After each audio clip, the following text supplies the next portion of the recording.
Bonjour et merci de votre fidélité. Bienvenue dans Agir pour l'environnement, le seul magazine de l'océan Indien entièrement consacré à l'environnement de Mayotte. Et aujourd'hui, dans Agir pour l'environnement, on va s'intéresser à notre lagon, à sa faune, à sa flore. On va partir à sa découverte et on va le faire à travers le regard de passionnés de ce lagon. Et puis peut-être se dire qu'on a aussi envie de partir à sa découverte. Agir pour l'environnement au quotidien, moi j'y crois.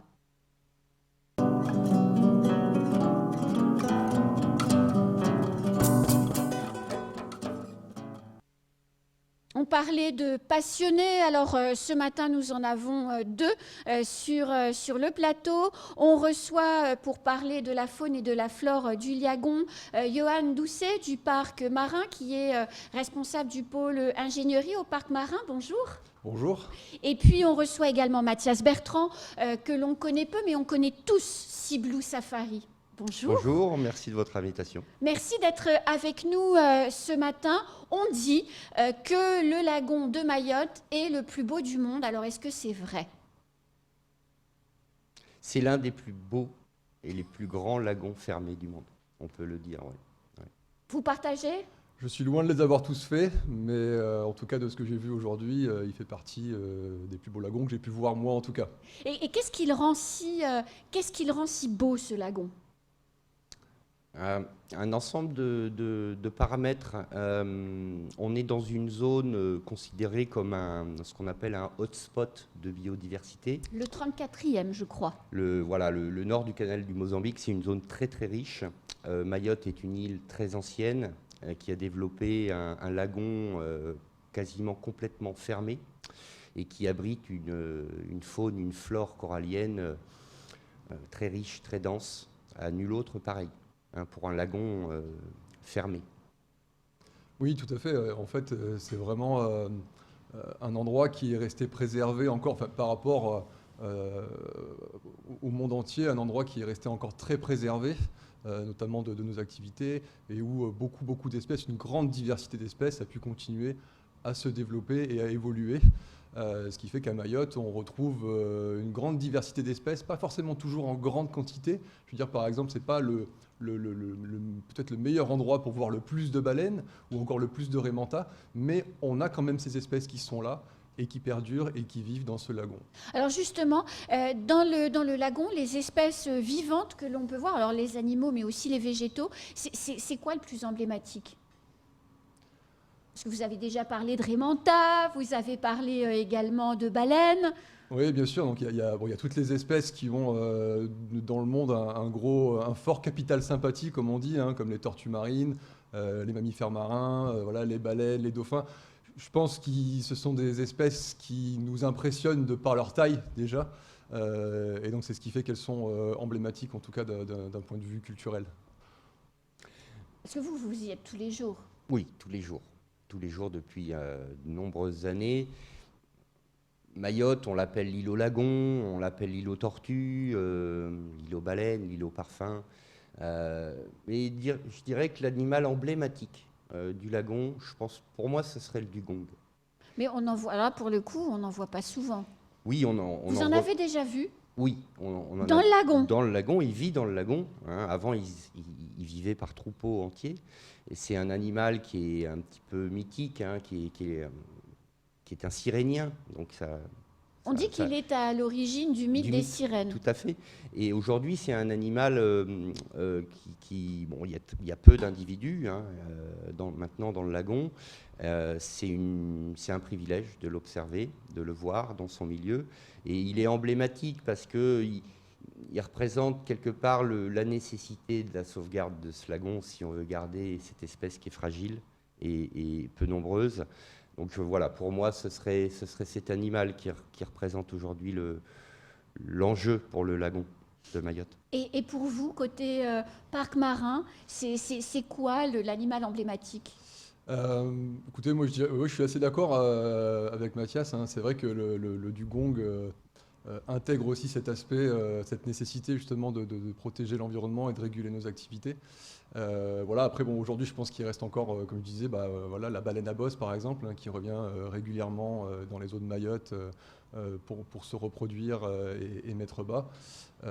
C'est aussi un animal emblématique qu'il faut dès aujourd'hui en fait protéger pour ne pas arriver justement à des situations où Comme le dugong. comme le dugong par exemple, où on en aurait de moins en moins, voire peut-être plus du tout un jour. Et en matière de végétaux, il y a quoi d'assez... Parce qu'on ne peut pas classer le corail dans les végétaux, parce que c'est un être vivant, en tout cas il est qualifié comme ça, c'est ça, je ne dis pas de bêtises.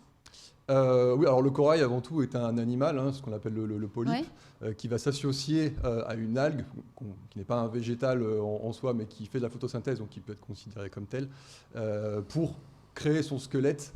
Et donc finalement, on est sur une espèce un peu hybride, Entre les animale, deux. végétale, voire même minérale, puisqu'il se crée son squelette. Et avec le temps qui passe, avec la pression, avec aussi la problématique des déchets, hein, les pressions anthropiques, l'érosion, etc., on en voit plus des animaux ou on a tendance à en voir moins. Comment le lagon évolue en termes de diversité et de quantité? Nous qui sommes sur l'eau depuis longtemps, on constate, mais c'est un mouvement mondial, que l'environnement corallien, le lagon, subit une forte pression, en même temps due au climat, le réchauffement, mais aussi anthropique. Et le, le- le lagon est lié au terrestre. Donc on a aujourd'hui un lagon qui est encore très riche, parce qu'on part de très haut, mais il subit chaque année des épisodes de réchauffement, par exemple, de blanchiment. Il y a eu le cyclone Chido qui a cassé une partie du corail.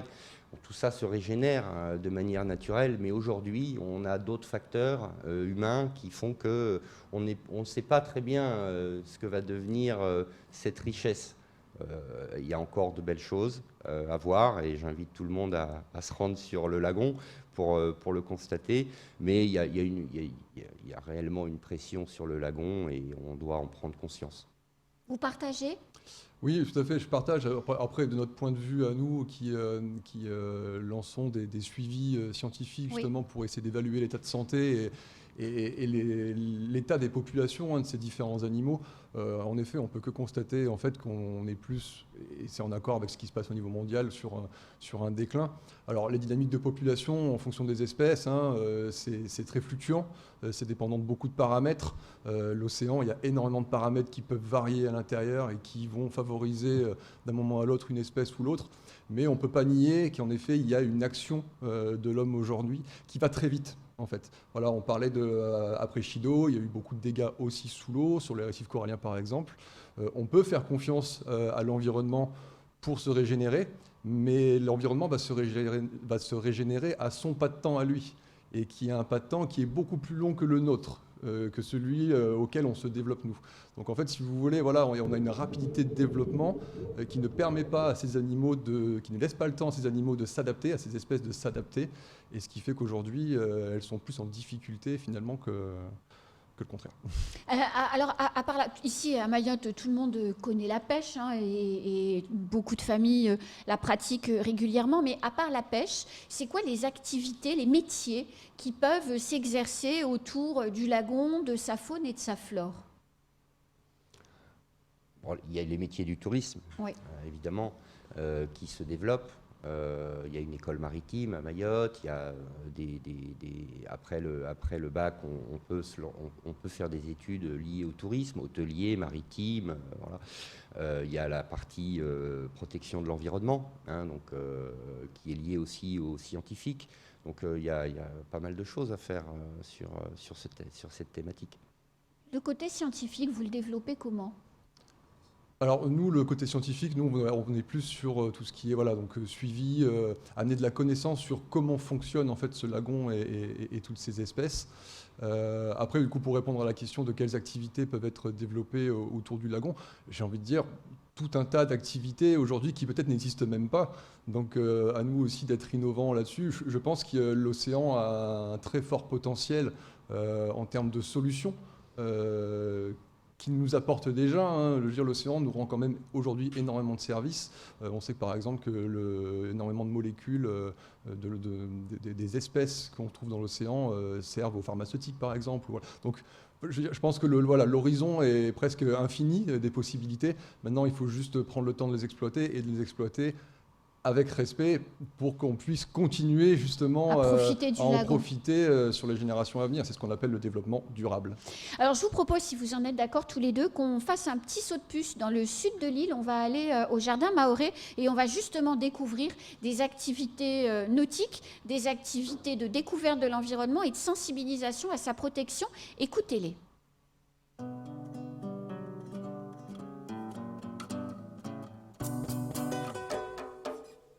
Du coup, moi c'est Tim. Je suis l'actuel gérant du Lagon Mahorais, le centre d'activité de l'hôtel du Jardin Mahorais. Et notre activité principale, c'est justement la plongée sous-marine. Et après, on propose aussi beaucoup plus de prestations pour que tout le monde puisse s'y retrouver. Donc, justement, la plongée sous-marine, ça peut paraître quelque chose de incroyable, voire même de dangereux, hein, justement. Mais donc, c'est pour ça qu'on propose la plongée sous-marine pour les personnes qui n'ont jamais plongé, voire même qui ne savent pas nager. Savoir nager n'est pas un prérequis pour savoir plonger.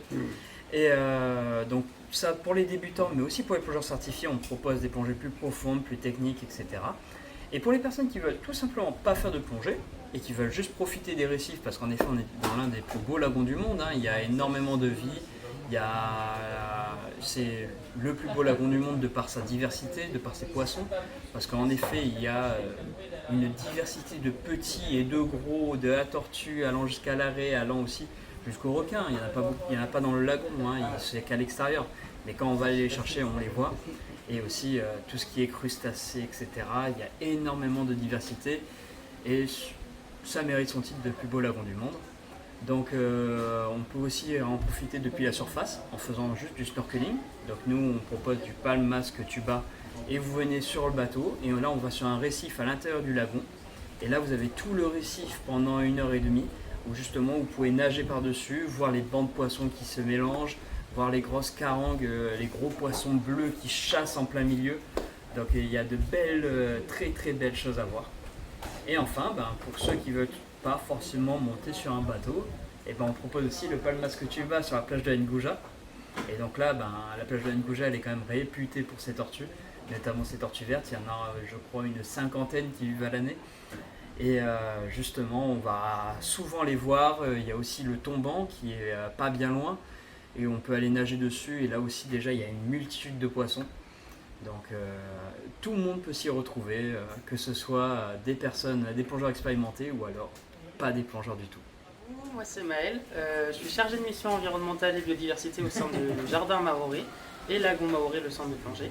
Alors ici on a une activité écotouristique, donc l'hôtel c'est un écologe, donc le but c'est de sensibiliser les clients à la cause environnementale. On a aussi des suivis scientifiques sur les tortues marines par exemple. Donc moi je fais le suivi des traces et des nids sur la plage, mais aussi des suivis des tortues au niveau de l'herbier, dans l'eau.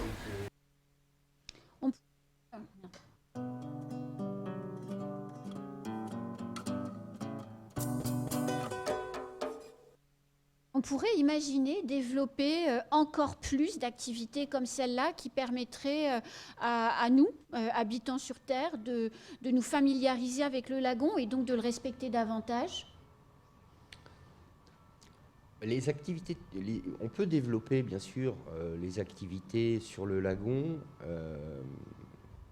mais je pense qu'il y a quand même un point sur lequel on doit s'arrêter, c'est un développement respectueux du lagon, de l'environnement. C'est vraiment le point clé. Nous, c'est ce en quoi on a cru dès le départ, dès notre arrivée en 98. Chez Ciblou. Chez Ciblou, pour faire de l'écotourisme. L'écotourisme, c'est développer une activité touristique, mais pas dans le tourisme de masse.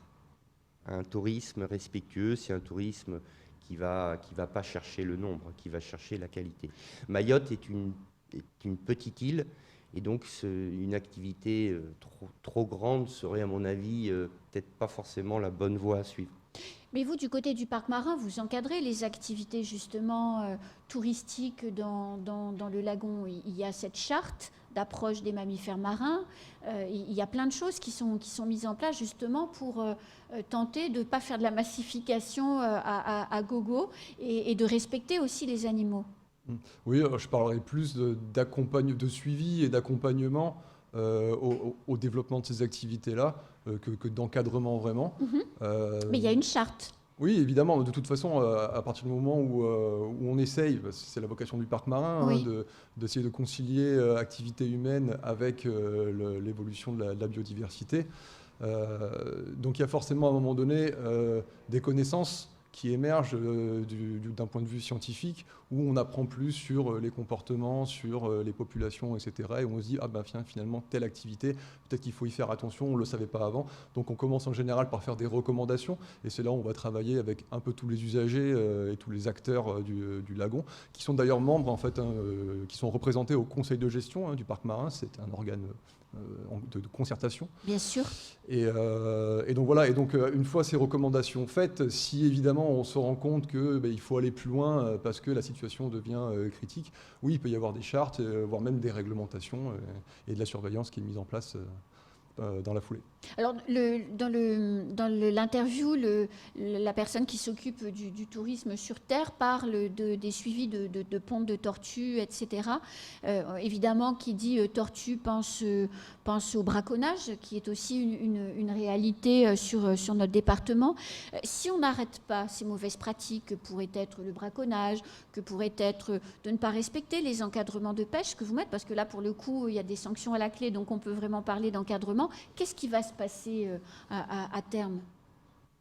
Eh ben, tout à l'heure, on parlait du dugong. On a un très bel exemple, enfin, bel exemple avec des guillemets, de ce qui peut arriver, hein, c'est-à-dire un déclin de l'espèce tellement significatif que l'espèce elle-même ne peut plus, en fait. C'est les activités humaines qui ont conduit à cette quasi-disparition du dugong de notre lagon? En l'occurrence, par rapport au dugong, le facteur principal qui cause sa disparition, c'était la chasse, à l'époque. Il y avait des gens qui chassaient le dugong.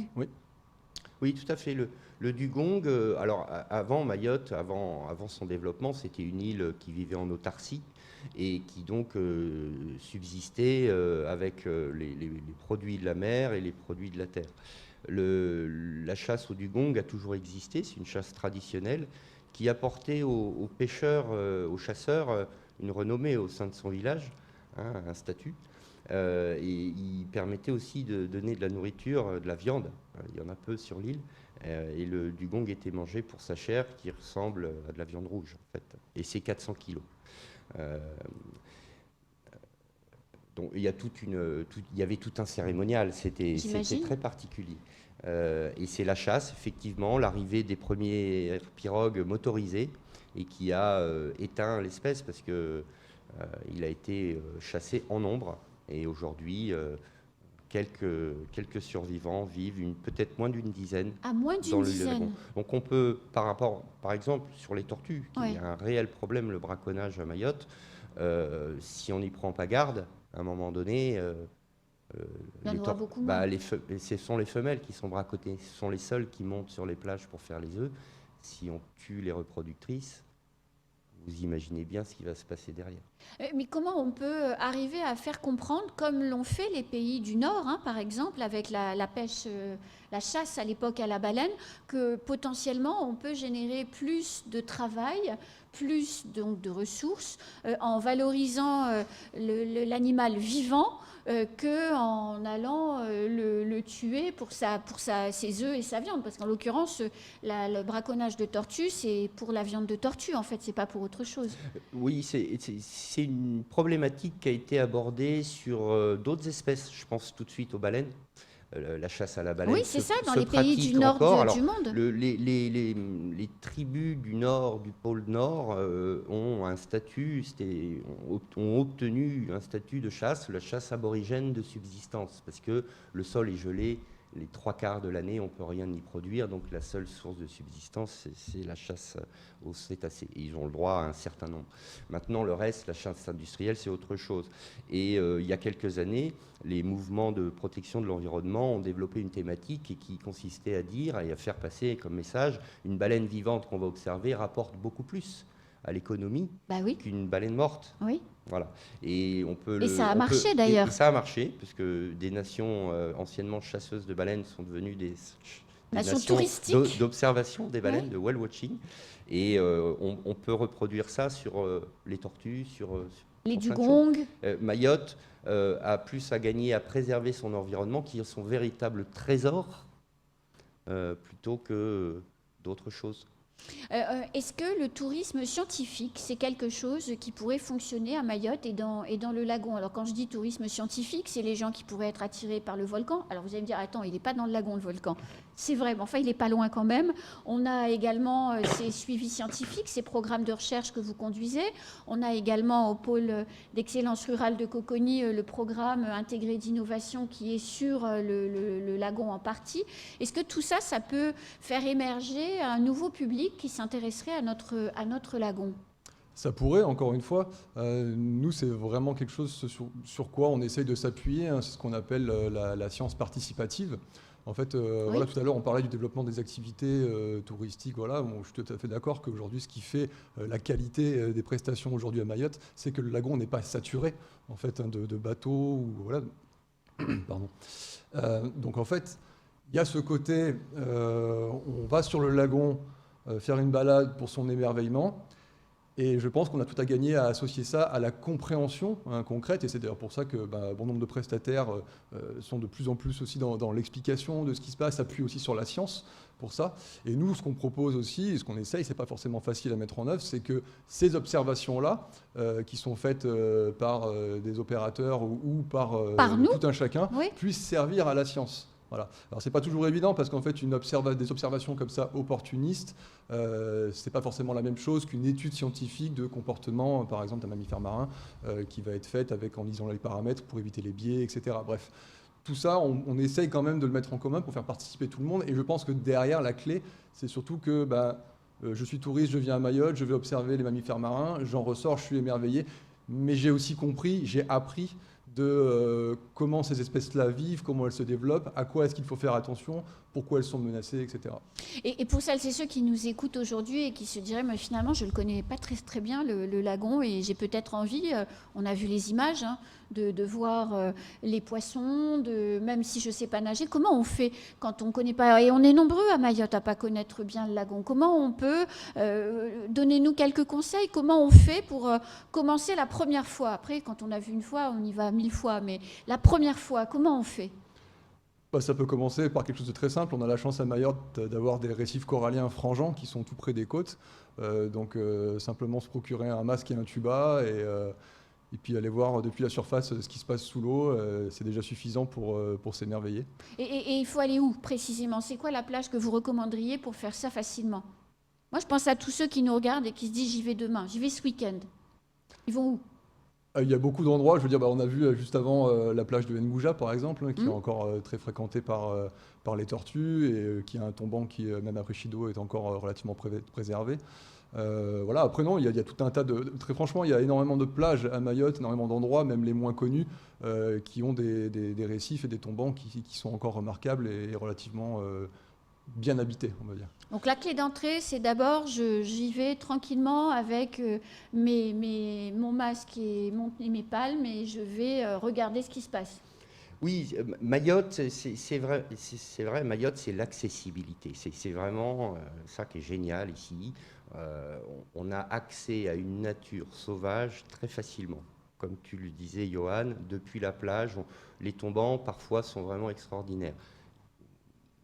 Ils s'abîment petit à petit, mais il y a encore de très très beaux tombants depuis la plage. Ensuite, si on veut découvrir cet environnement, je crois que la meilleure chose à faire, c'est d'aller avec un opérateur à la journée. On est plusieurs à Mayotte, et vous allez là vivre sur une journée une excursion assez complète, parce qu'il y a du palmas tuba sur les récifs, mais là on va sur des zones plus éloignées.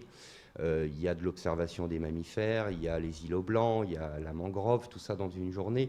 Donc on a un aperçu général de ce qu'on peut voir. Puis après, si on veut aller plus loin, il suffit de soit refaire une sortie, soit aller faire de la plongée pour aller passer un petit peu plus de temps. Je voulais juste reprendre sur le dernier point qu'on avait évoqué sur le tourisme scientifique. Oui. Sea Blue, depuis très longtemps, a proposé aux personnes qui voulaient s'investir dans la recherche, dans l'observation, dans la prise de données lors des saisons de baleines, de l'éco-volontariat. Voilà, pour venir avec des professionnels, puisque Sea Blue est partenaire d'une association de protection des baleines, venir avec nous pendant la saison, prendre des données, apprendre un petit peu comment ça se passe au niveau scientifique pour participer à la connaissance. Merci beaucoup en tout cas à tous les deux. Je crois que si on n'a encore jamais mis la tête sous l'eau, c'est le moment ou jamais de le faire pour découvrir combien notre lagon est beau, mais fragile et dont il faut prendre soin. Et c'est aussi nos actions quotidiennes qui vont permettre, comme par exemple mettre nos déchets à la poubelle. Ça leur évite de se retrouver dans le lagon un peu après et donc d'empêcher nos petits poissons de pouvoir se développer tranquillement. Bref, allons le découvrir pour mieux le protéger. Merci beaucoup, messieurs. Merci. Merci beaucoup. C'est la fin de cette édition et on se retrouve rapidement dans Agir pour l'environnement pour partir à la découverte de notre lagon, de notre nature exceptionnelle.